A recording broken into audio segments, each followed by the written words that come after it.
Hello friends, मैं आशीष और आप देख रहे हैं एसबीएन नॉलेज चैनल। अपनी दिल्ली की लैंड पूलिंग पॉलिसी को जारी रखते हुए आज हम बात करेंगे एन जोन की। इस वीडियो में मैं आपको बताऊंगा कि एन कितने नंबर ऑफ सेक्टर्स होंगे, उसमें कौन से एग्जिस्टिंग रोड हैं और कौन से उसके प्रपोज रोड होंगे। आइए तो शुरू करते हैं अपनी ये वीडियो। तो मैं आपको अब सेक्टर मैप के बारे में बताता हूँ इसमें कितने सेक्टर्स हैं और वो गांव में किस गांव के पास पड़ेंगे। तो पहले हम बात करते हैं सेक्टर 1 की। सेक्टर 1 अगर आप देखेंगे तो एक साइड इसके UER-2 है, दूसरी साइड इसके वेस्टर्न कैनाल है, वेस्टर्न यमुना कैनाल। और ये आप देखेंगे ब्लैक ब्लैक में दिखाया है, तो ये सारा का सारा बवाना इंडस्ट्रियल एरिया है जो सेक्टर 1 में काउंट किया गया है और इसमें डेवलपमेंट की अब कोई गुंजाइश नहीं है। उसके बाद हम अगर आगे मूव फॉरवर्ड करते हैं तो हमारा आता है सेक्टर 2। सेक्टर 2 की जो बाउंड्री होगी वो आप देख सकते हैं कि एक बाउंड्री तो वेस्टर्न कैनाल पे लग रही है और दूसरा जो इसका अपना UER-1 आएगा ये उस पे होगा। मतलब इसमें जो UER-1 है वो उस तरफ है। उसके बाद आप देखेंगे तो जो अपना ये एक और सेक्टर की डेलिनेशन दिखाई गई है और आगे और दूसरी तरफ इसके एक रोड दिखाया गया है। इस मैप में रोड के ऊपर डायमेंशन इन्होंने नहीं लिखी हुई है, तो जो आप देख सकते हैं जैसे ये बड़ा रोड होगा तो 60 मीटर होगा, बाकी 45 मीटर वाले ये रोड होंगे। तो ये हमारा सेक्टर 2 हो जाएगा। इसमें जितना ये एरिया दिखाया है सारा फॉरेस्ट लैंड है और ये अगर हम इसकी ज़मीन की बात करें तो ये अपना जो बवाना है उसकी ज़मीन में रहेगा। ये अपना सेक्टर 2 रहेगा। उसके बाद आते हैं हम सेक्टर 3 पे। तो सेक्टर 3 जो अपना दरियापुर है तो ये उसकी ज़मीन में रहेगा। देखें तो एक तरफ इसके वेस्टर्न कैनाल है, दूसरी तरफ इसके ये लगभग 60 मीटर वाला रोड रहेगा, एक तरफ इसके 45 मीटर का रोड रहेगा और ये दरियापुर की ज़मीन में होगा। उसके बाद हम बात करते हैं सेक्टर 4 की। तो जो सेक्टर 4 है उसके भी पास ये अपना जो एक वेस्टर्न कैनाल है और ऊपर की तरफ इसके हरेवाली का ग्रीन बेल्ट होगी, एक तरफ ओचंदी वाली ग्रीन बेल्ट होगी और जो दूसरी तरफ है इसके ये 45 मीटर का रोड होगा। जो ये लैंड है ये फॉरेस्ट लैंड होता है और इधर है पूरा गाँव भी इस सेक्टर में आएगा 4। मैं आपको एक और चीज़ बता दूँ इसमें, जैसे इस सेक्टर मैप में आपको शो नहीं किया गया है, यहाँ से एक जो अभी मैंने आपको बताया था कि सोनीपत के लिए एक एक्सप्रेसवे जा रहा है वो यहीं से जा रहा है, तो वो सारा का सारा इस पे जो कनेक्टिविटी उसकी बनेगी अब सेक्टर 2 की, 3 की, 4 की और ग्रीन बेल्ट की, उसके उससे पूरी कनेक्टिविटी बन जाएगी, वो इनको टच करता हुआ जाएगा। ये जितनी भी मैं ड्राइंग बनाता हूँ ये रफ ड्राइंग होती है, थोड़ा इधर उधर हो सकती है इसमें। उसके बाद आता है अपना सेक्टर 5। तो सेक्टर 5 जो आप देखेंगे तो ये जो अपना बाजितपुर ठकरान, नंगल ठकरान है ये और ये अपना फॉरेस्ट लैंड है, ये उन्हीं की ज़मीन में सेक्टर 5 रहेगा। फिर हम आगे बात करें सेक्टर 5 के बाद आता है सेक्टर 6। तो सेक्टर 6 जो कटेवड़ा है उसकी ज़मीन में रहेगा। तो सेक्टर 6 पे आप देख सकते हैं कि ये जो रोड है ये 60 मीटर की है, इस पे लिखा हुआ नहीं है, वैसे ये 60 मीटर की रोड है और दूसरी तरफ इसको अपना डिवाइड किया गया है सेक्टर 5 से। बाकी तरफ ये ग्रीन बेल्ट से घिरी हुई है अपना सेक्टर 6। उसी के नीचे आता है सेक्टर 7 जो जाटखोर की ज़मीन में रहेगा।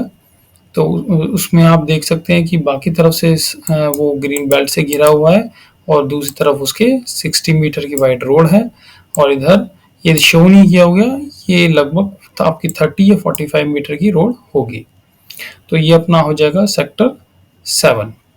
उसके बाद जो अपना सेक्टर 8 रहेगा, तो सेक्टर 8 में थोड़ा हिस्सा जो है वो इस जाटकोर की ज़मीन का जो है वो कम रहेगा, अपना कटेवड़ा की ज़मीन रहेगी और जो दूसरे गांव हैं उनकी ज़मीन रहेगी, जैसे बाजितपुर ठकरान है तो उसमें आपका ये सारी तरफ आप देख सकते हैं 60 मीटर वाइड रोड से घिरा हुआ रहेगा। तो ये सेक्टर 8 हो गया। सेक्टर 8 के बाद आता है अपना सेक्टर 9। अब जैसे अब ये सेक्टर 9 है तो हमने एक वीडियो बनाई थी सब डिवीजन ऑफ सेक्टर्स की, तो आप सेक्टर 9 में देख सकते हैं ये सारा का सारा फॉरेस्ट लैंड और ये दोनों गांव आते हैं, बाजितपुर ठकरान और नंगल ठकरान। उसके बाद इसमें डेवलपमेंट के लिए जगह बहुत ही कम बचती है। लेकिन इधर आप देखेंगे सेक्टर 9 में तो ये काफ़ी ज़मीन है। तो अगर हम इसको सब डिवीजन ऑफ सेक्टर्स का रूल लगाएं तो ये बड़ा इजीली एलिजिबल हो जाएगा कि ये इधर 9A बन सकता है और ये इधर 9B बन सकता है। जैसे अभी ये नीचे अब 10A बनाया है वो मैं आपको दिखाता हूँ। तो इस तरीके से सब डिवीजन ऑफ सेक्टर होके इसमें जो जोन एन है उसमें काफ़ी सेक्टर हैं जो एलिजिबल हो सकते हैं। इसी तरीके से हम बात करते हैं सेक्टर 10A की और 10B की। तो आप देख सकते हैं कि सेक्टर 10A जो अपना जो 45 मीटर 60 मीटर की रोड से घिरा हुआ है, और अपना जो दूसरा सेक्टर है और सेक्टर 10B ये सब डिवीजन ऑफ सेक्टर्स का ही है जो आपके ये एलिजिबल हो सकते हैं। तो इनमें से एक सेक्टर है जो एलिजिबल हुआ भी है सब डिवीजन ऑफ सेक्टर्स के रूल से, वो मैं आपको बताऊंगा अभी। उसके बाद आता है 10 के बाद अपना आप देख सकते हैं, अभी हम इधर की तरफ ही बताते हैं आपको। तो सेक्टर 9 हो गया, सेक्टर 9 के साइड में आएगा सेक्टर 15। तो सेक्टर 15 जो अपना एक जो हमने बताया थी आपकी बवाना, बवाना का जो एक रोड है वहाँ से एक रोड आएगी 45 मीटर्स की, और दूसरी तरफ भी इसकी 30 मीटर्स की रोड रहेगी, इधर 60 मीटर की रोड रहेगी। तो ये सेक्टर 15 जो है वो उनसे घिरा हुआ होगा। उसके बाद आप देखेंगे सेक्टर 15 के बाद आता है सेक्टर 16, ये भी बवाना की ज़मीन में ही रहेगा। तो आप देख भी सकते हैं कि इनमें जो ये जो रोड बनाए गए हैं सेक्टर के अंदर, इनकी वजह से ये सेक्टर जो है वो सब डिवीज़न उसकी बड़े आराम से हो सकती है।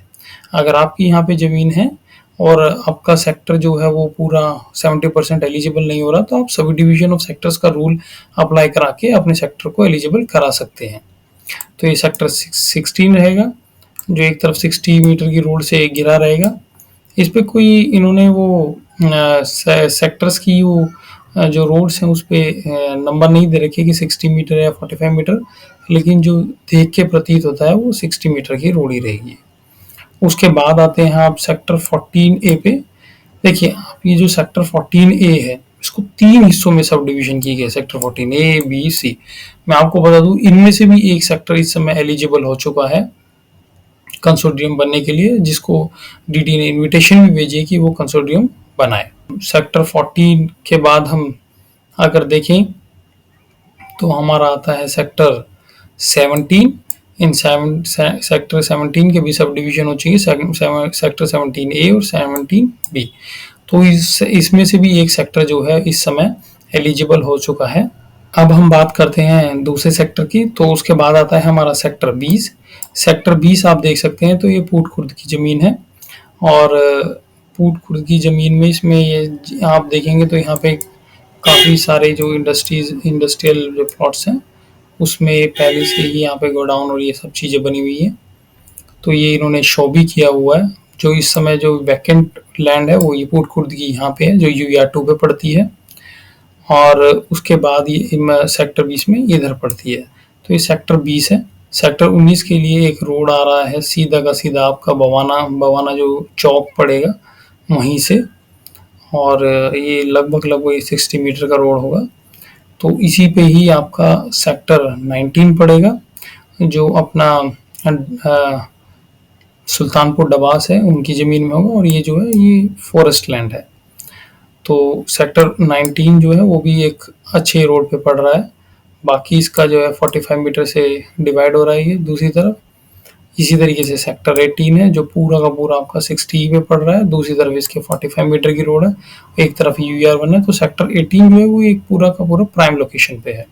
इसके बाद के जो सेक्टर्स होंगे वो सेक्टर 20 के बाद के वो मैं आपको अगली वीडियो में बताऊंगा, क्योंकि अभी अगर मैं ये बताता हूँ तो वीडियो काफ़ी लंबी हो जाएगी, क्योंकि अभी मेरे को ये आपको इस पे जो अपना गूगल मैप है उस पर भी शो करने हैं। तो मैं आपको दिखा देता हूँ कि ये यहीं से जो कनेक्टिविटी इतनी अच्छी बनाई है DDA ने कि जो ये यहाँ से जाएगा ये सारे रोडों को कनेक्ट करता हुआ जाएगा UER1 को। उसके बाद आपका जो 60 मीटर्स की रोड थी जो पीछे आपका दूसरे गांव से आ रही थी वो वाली उस रोड को। फिर उसके बाद जो अपना जाके मिली रोहिणी हेलीपोर्ट के पास यूआर 2 में, तो ये सेक्टर 19 आपका पड़ेगा इस पे। इसी आपकी जो इस रोड है इस पे सेक्टर 13 भी पड़ेगा। ये जितना भी है सारा का सारा फॉरेस्ट लैंड है। ये उसके ऊपर जो आप देख सकते हैं सेक्टर 13 पड़ेगा। सेक्टर 13 में तो आप देखेंगे तो easily sub division of sector हो रहा है। उसके बाद सेक्टर 12 पड़ेगा आपका। सेक्टर 12 जो है आपका सलेमपुर माजरा जो है, जिसको माजरा डबास बोला जाता है, उस गांव की जमीन में भी पड़ेगा। ये सेक्टर आपका 12 हो जाएगा और ग्रीन बेल्ट से टच करता हुआ इधर सेक्टर 11 होगा। तो इस तरीके से आप देख सकते हैं कि ये सेक्टर्स हमारे 9 हैं, जो मैंने अभी आपको 20 सेक्टर्स तक बताए हैं।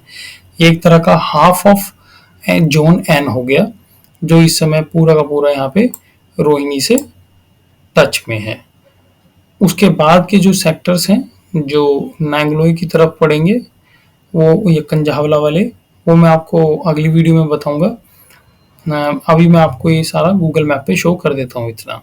अगर आप गूगल मैप पे देखेंगे तो ये देखो मैंने जो रेड से आपको दिखाया है ये एग्जिस्टिंग रोड है इस समय, और जितना भी मैंने ग्रीन से दिखाया है ये प्रपोज रोड है। तो जैसे आप देख सकते हैं कि जो हमारी यूआर आगे आएगी वो हमारी यूआर 1 प्रपोज रोड होगी।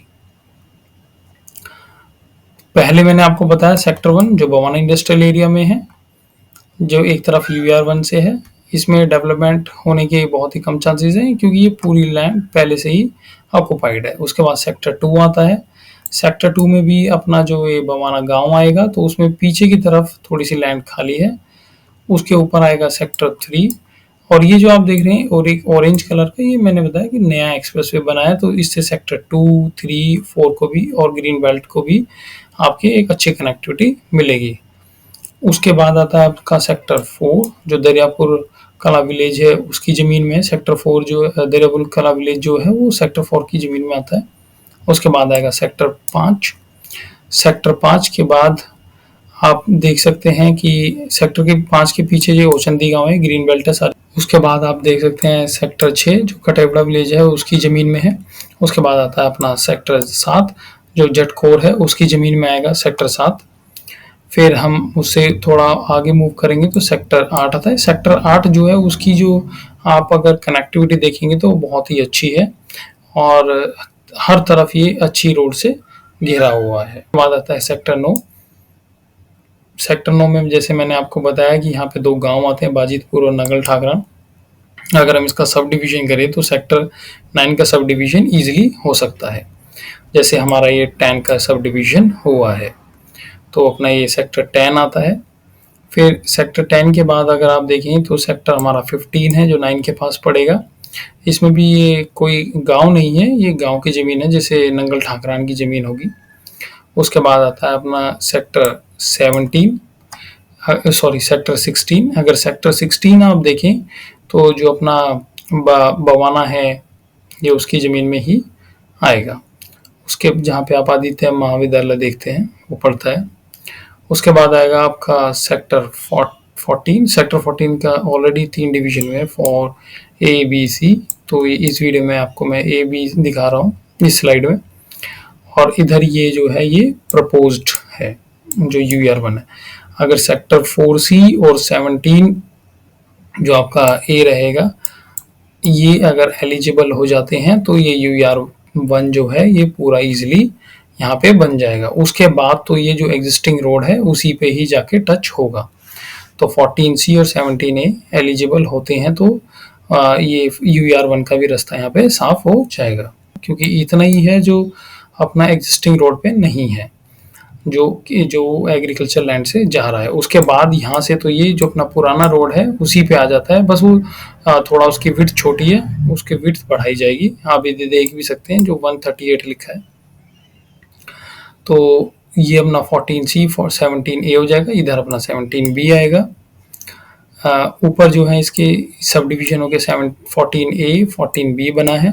ये जितने भी रोड होंगे, जैसे ये रोड है तो ये तो अपना काफ़ी बड़े 45 मीटर 60 मीटर्स के रोड होंगे। इसी तरीके से 10A 10B का सब डिवीजन हो गया है। सेक्टर 7 जो है वो जटकोर की ज़मीन में है। सेक्टर 11 जो है ये अपना माजरा डबास सलेमबाद माजरा उसकी ज़मीन में रहेगा। सेक्टर 12 उसी गांव में पड़ेगा माजरा डबास में।